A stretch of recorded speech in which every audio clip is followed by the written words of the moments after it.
This day in sports history. This episode is brought to you by the Sterling Soap Company. I'm a big fan of shave soap. I've been using different brands for years, and I recently gave Sterling's shave soaps a try, and I've been very happy with the results.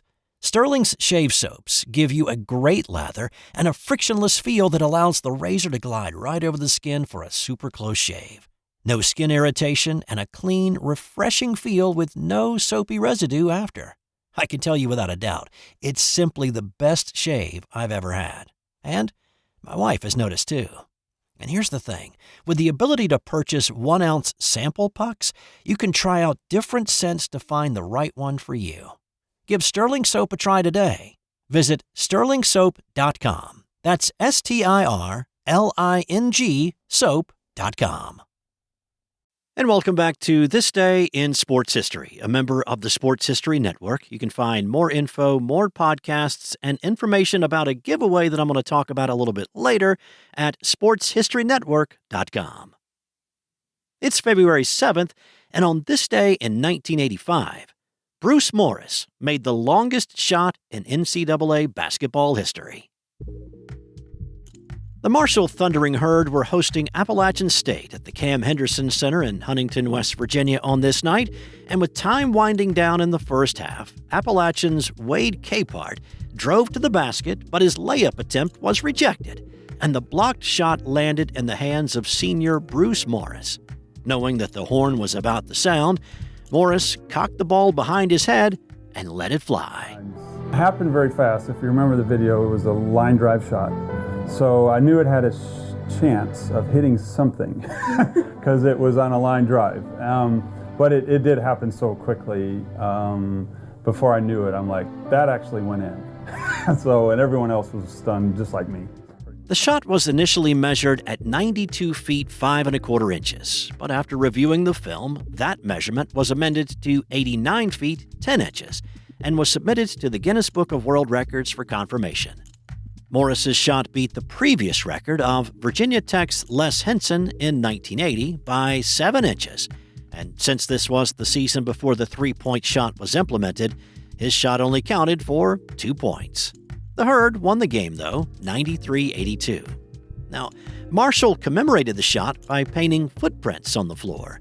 The Henderson Center went through a renovation about 5 years ago, and when the new floor was laid down, the footprints were not there. A petition by Herd fans got that situation rectified, and the footprints were put back on the floor, and Morris's shot is still the NCAA record. On this night in 1970, Pistol Pete Maravich had his greatest game as a college player and set an NCAA scoring record in the process. His LSU Tigers were on the road in Tuscaloosa, taking on the Alabama Crimson Tide, and Pete was not exactly in the greatest shape. I mean, he was physically fit for sure, but he had 2 pulled muscles, and then midway through the second half, he twisted his ankle. Well, none of that seemed to affect him, as he hit 26 of his 57 shots from the field and connected on 17 of 21 free throws on his way to scoring 69 points, and that bettered the previous Division I scoring mark of 68 set by Niagara's Calvin Murphy 2 years before. After the game, which the Tigers lost 106-104, an overzealous Alabama fan slapped Pete a little bit too hard on the back, which he did not exactly appreciate. Well, he chased the guy around the gym before somebody intervened and then safely escorted Pistol back to the locker room. Maravich's record stood as the Division I record until 1991, when U.S. Internationals Kevin Bradshaw scored 72 in a game against Loyola Marymount. On this day in 2015, basketball coach Dean Smith passed away at the age of 83. Coach Smith took over for Frank McGuire at North Carolina in 1961 after a recruiting scandal. Smith had been an assistant under McGuire for 3 seasons when he was offered the head job. His start was a bit bumpy. His first season was just 17 games long, but his Heels won only 8 of those. After a tough loss at Wake Forest in January of 1965, an effigy of Coach Smith was hung from a tree on the North Carolina campus. Now, that moment fired up his players, and they rallied to finish the season with a winning record. The administration's patience with him paid off, and Smith produced a consistent winner. His Tar Heels won their first national championship in 1982 with a team that had James Worthy, Sam Perkins, and Michael Jordan. His second national title came in 1993. Smith retired abruptly and surprisingly, though, in October of 1997, a few weeks prior to the start of the season. When Smith retired, he was the all-time winningest Division I basketball coach with 879 wins. He now stands 7th on that list. After his passing on this day, Coach Smith's last will and testament revealed that he'd left every one of his players he'd coached $200 to enjoy a dinner out as a thank you. And speaking of one of those former players, on this day in 1994, Michael Jordan signed with the Chicago White Sox to pursue his dream of playing Major League Baseball. Now, by this point in his life, the 30-year-old, soon-to-be 31-year-old Michael Jordan had accomplished just about everything that he had wanted to accomplish. With back-to-back-to-back world championships with the Chicago Bulls in 91, 92, and 93, he retired the previous November from the NBA. His father, James, had been an avid baseball fan and passed along the love of that sport to his son while he was growing up, encouraging him to play it. Well, James Jordan had been brutally murdered on July 23rd of 1993, and Michael's pursuit of Major League Baseball was a way to honor his father. The owner of the Bulls was also the owner of the White Sox, Jerry Reinsdorf, and after the success Michael had brought him with the Bulls in the last decade, he was more than willing to give him his opportunity. Wearing number 45, Jordan started in Double-A ball with the Birmingham Barons, but struggled at the plate. When he did reach base, though, he was tough to stop. He led the team in stolen bases that season. Now, say what you want about his baseball career, and it was not great statistically. He hit .202 and had an on-base percentage of just .289, but there was talk about Michael being moved to Triple-A ball in the spring of '95, so there was somebody in the organization that believed in him. Now, the big thing that thwarted Jordan's pursuit of his Major League dream, though, was the Major League Baseball strike that started in August that year and then stretched on until April of '95. Jordan returned to the Bulls in March of '95 and said later that if the strike had not happened or stretched on as long as it did, he never would have returned to the NBA. Hey, I needed to call a quick timeout to let you know that we're giving away a $50 gift card to Homefield Apparel. Have a favorite college sports team? Of course you do. You're listening to a sports podcast. Well, Homefield Apparel has all the great gear so you can support your team in style. Jerseys, hoodies, hats, and a whole lot more are available in your team's colors and insignias. So, go to sportshistorynetwork.com/giveaways for your chance at a $50 gift card to Homefield Apparel. I've also put a link in the show notes. Now, let's get back out there. We've got more of this episode to do. On this day in 2023, LeBron James became the NBA's all-time leading scorer. Coming to the end of the third quarter, LeBron James, a shot at history. LeBron stands alone. The NBA's all-time scoring record now belongs to LeBron James.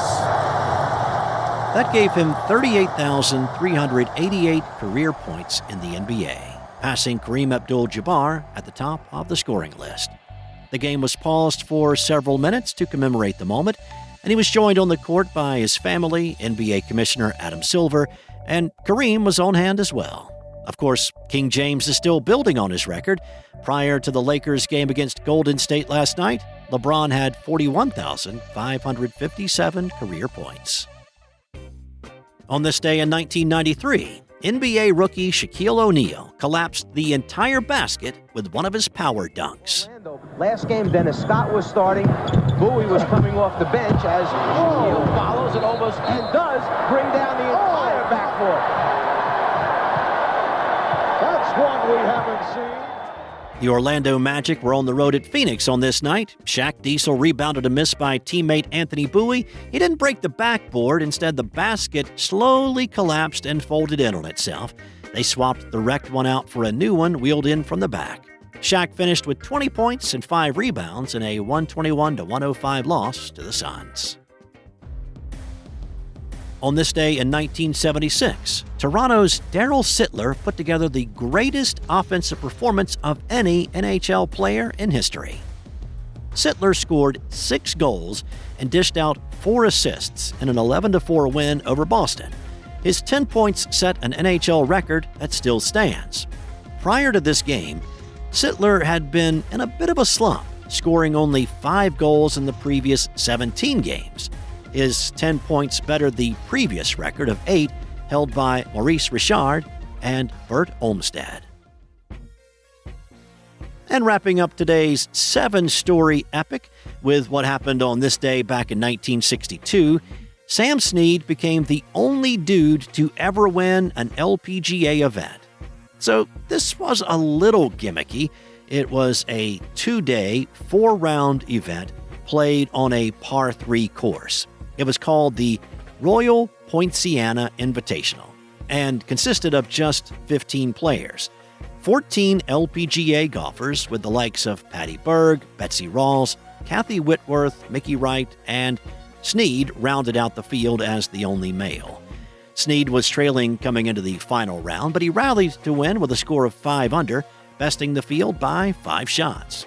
Now, if you think that this was just a one-time deal and that Snead smoked the field because he's a man playing against women, well, you'd be a little bit incorrect. The previous year, Snead had played in this same tournament, and he'd finished second, 2 shots behind the winner, Louise Suggs. And time now for today's non-sports fun fact.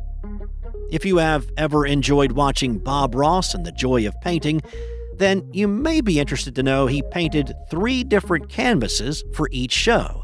The first was a reference for show taping, the second he painted during the show, and then he painted a third with still shots taken for his instructional books. He never sold any of his works that he created on the show. Instead, he gifted them to charities to auction off. He made his money off the sales of his books and his instructional videos.